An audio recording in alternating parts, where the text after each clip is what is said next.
alamin mo muna kung anong ang financial goal mo. Kasi it all starts with having a goal in mind. Ano po ang mas magandang investment? Na may insurance like VUL or investment lang na solo sa bank? Average lang po ako ang siguro yung risk appetite niya.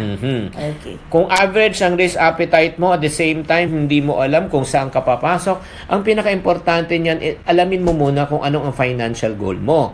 Kasi it all starts with having a goal in mind. Ano bang goal mo? Kung ang goal mo lang ay purely investment, sa investment ka na papasok.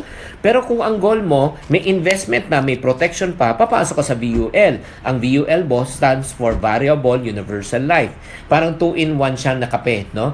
Mayroon ka ng investment, meron ka pang protection. So, yun po yung VUL. So, next also, check the capacity of your yung funds mo. Kaya mo ba magbayad ng dalawa, yung let's say VUL and insurance? Or if not naman, pwede ka lang mag-solo sa investment.